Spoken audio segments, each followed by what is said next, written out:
Hi friends, ഇന്ന് ഞാൻ ചെയ്യാൻ പോകുന്നത് ഉപ്പേരി. ഓക്കെ, കായ ഉപ്പേരി. ഞാൻ 2 കായ എടുത്ത് വെച്ചിട്ടുണ്ട്. ഇപ്പോൾ ഓണമൊക്കെ വരുമല്ലോ, അപ്പോൾ നമുക്ക് കുറച്ച് കായ ഉപ്പേരി, ശർക്കര വരട്ടിയൊക്കെ ഉണ്ടാക്കാം അല്ലേ. കുറച്ച് ഉപ്പ് നമ്മൾ വെള്ളത്തിലൊന്ന് അലിച്ച് വെക്കണം. ഓക്കെ, വെള്ളത്തിലൊന്ന് ഇട്ടിങ്ങനെ നമുക്ക് അലിച്ച് വെച്ചേക്കാം. ഓക്കെ, അതാണ് നമ്മൾ ഉപ്പ് ആവശ്യമുള്ളപ്പോൾ ഇട്ട് കൊടുക്കും. ഇപ്പോൾ കുറച്ച് വെള്ളത്തിൽ കുറച്ച് ഉപ്പിട്ടിങ്ങനെ വെച്ചേക്കുക. നമുക്കിത് അരിഞ്ഞെടുക്കുമ്പോഴത്തേനും അവിടെ അതിങ്ങനെ അരിഞ്ഞ് വരട്ടെ. ഓക്കെ, അപ്പോൾ അതവിടെ ഇരിക്കട്ടെ. പിന്നെ ഇപ്പം നമുക്ക് 2 കായ ഇരിക്കുന്നത് കട്ട് ചെയ്തിട്ട് വരാം. ഓക്കെ, നല്ല വിളഞ്ഞിട്ടുള്ള കായ എടുക്കാൻ നോക്കുക. പച്ചക്കായ പക്ഷേ വിളഞ്ഞ കായ വേണം. തൊലിയൊക്കെ കളഞ്ഞിട്ട് റൗണ്ടിൽ കട്ട് ചെയ്യും. നൈഫ് കൊണ്ട് ഈ റെഡ്ജ് പോലെ ഇരിക്കുന്ന സ്ഥലമില്ലേ ഉണ്ടോ, ഇതേ അവിടെ ഇങ്ങനെ ചെറുതായിട്ട് ഇങ്ങനെ മുറിച്ച് കൊടുത്തിട്ട് നമുക്കിങ്ങനെ ഇത് ഇളകി വരും കേട്ടോ. ഉണ്ടോ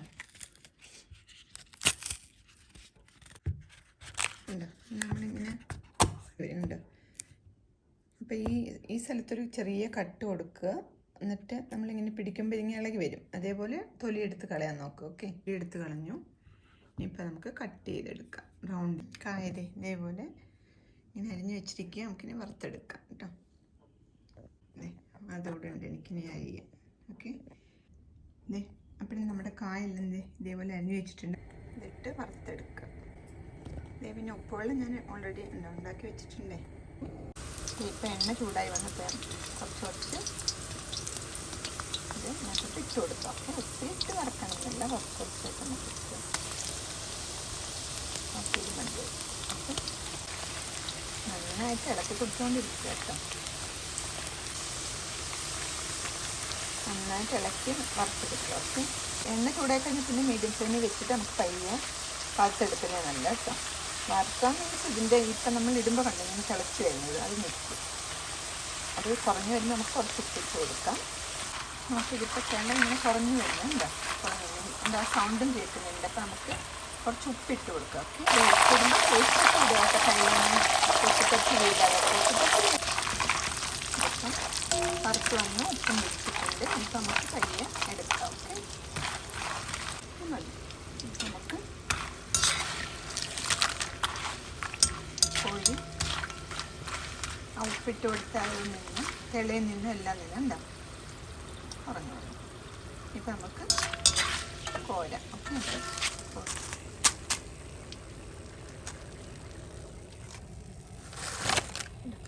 അടിപൊളി അടിപൊളിയായിട്ടുണ്ട്.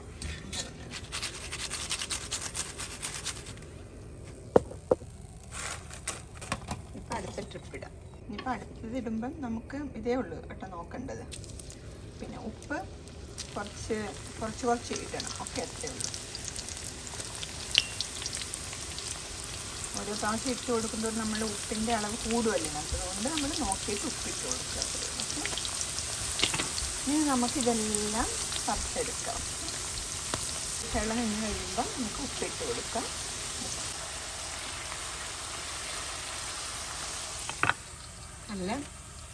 നമുക്ക് നല്ല സൗണ്ട് കേട്ടോ. ക്രിസ്പിയാണ്, നല്ല കളറുണ്ട്, ടേസ്റ്റ് ഉണ്ട് കേട്ടോ. നല്ല റൈപ്പായിട്ടുള്ള ഏത്തപ്പഴം എടുക്കാൻ നോക്കുക. പഴുത്തിയല്ല, പച്ച നല്ല വിളഞ്ഞ ഏത്തപ്പഴം. വെള്ളം നിന്ന് വന്നിട്ടുണ്ട്. നമുക്ക് കുറച്ച് ഉപ്പിൻ്റെ വെള്ളം ഇനി കുറച്ച് ഒഴിച്ചെടുത്താൽ എന്ന് വെച്ചാൽ നമ്മൾ ഓൾറെഡി ഇതിനകത്ത് ഉപ്പ് വെള്ളം ഉണ്ടല്ലോ ആദ്യം ഒഴിച്ചതുകൊണ്ട് ഇനി ഒഴിക്കുന്നവരും കുറച്ച് ഒഴിക്കുക. ഓക്കെ,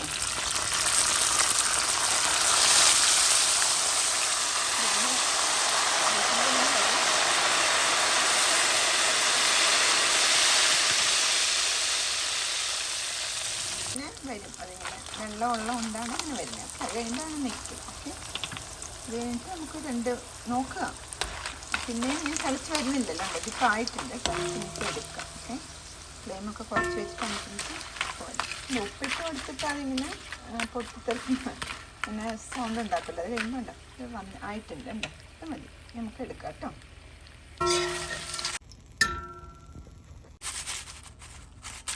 കണ്ടിട്ട് സൗണ്ടും കേൾക്കുന്നുണ്ട്, മൊരിഞ്ഞിട്ടുമുണ്ട്. ലാസ്റ്റ് ഉള്ളത് ഉണ്ടോ, ഈ 2 ഉണ്ടെങ്കിൽ തന്നെ ധാരാളമാണ്. നമുക്ക് ഒരു ചെറിയ ഫാമിലിക്കൊക്കെ 2 കാ നല്ല വിളഞ്ഞ് കായ്ക്കണമെങ്കിൽ 2 കായൊക്കെ തന്നെ ഇനഫ്. ഓക്കെ, ലാസ്റ്റ് ഇടാനുള്ളത് അതോടെ ഇട്ട് വറുത്തെടുക്കുക. ലാസ്റ്റ് ഇട്ടിട്ട് നന്നായിട്ട് ഇളക്കി കൊടുക്കാൻ കിട്ടും കേട്ടോ. അപ്പം നന്നായിട്ട് വറുത്ത് വരുമ്പോൾ തിളഞ്ഞ് വരുന്ന സമയത്ത് നമുക്ക് ഉപ്പിട്ട് കൊടുക്കാം. ഓക്കെ, ബബിൾ വരുന്ന കുറഞ്ഞിട്ടില്ല. അപ്പോൾ നമുക്ക് കുറച്ച് ഉപ്പിട്ട് കൊടുക്കും. ഉപ്പ് നമ്മൾ ഓരോ പ്രാവശ്യം ഇട്ട് കൊടുക്കുന്നതോറും കുറച്ച് കുറച്ച് ഇട്ട് കൊടുക്കുക. പക്ഷേ ഉപ്പ് ഓൾറെഡി ഇതിനകത്തുണ്ട്. ഓക്കെ,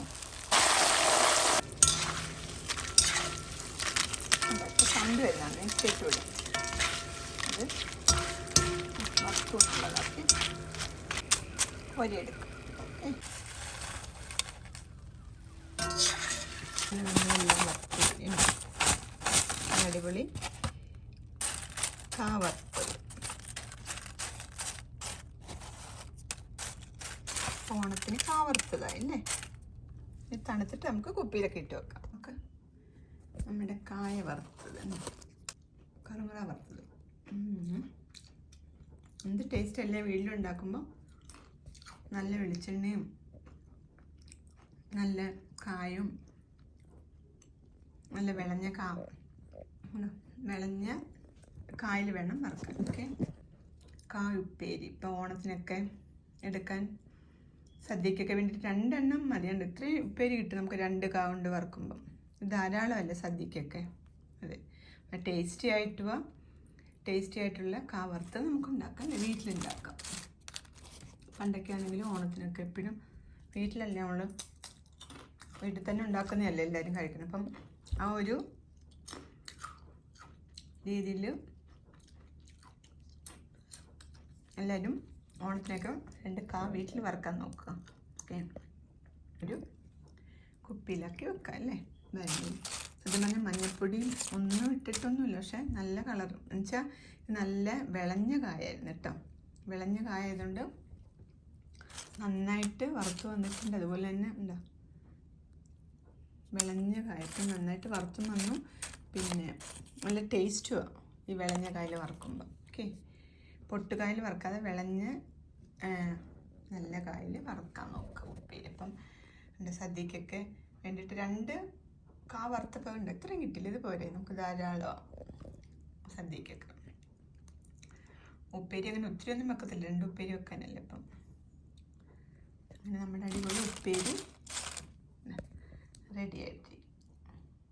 അപ്പോൾ എല്ലാവരും ട്രൈ ചെയ്ത് നോക്കുക. ഓക്കെ, ഉപ്പേരി നല്ല ടേസ്റ്റി ആയിട്ടുള്ള ഉപ്പേരി കേട്ടോ.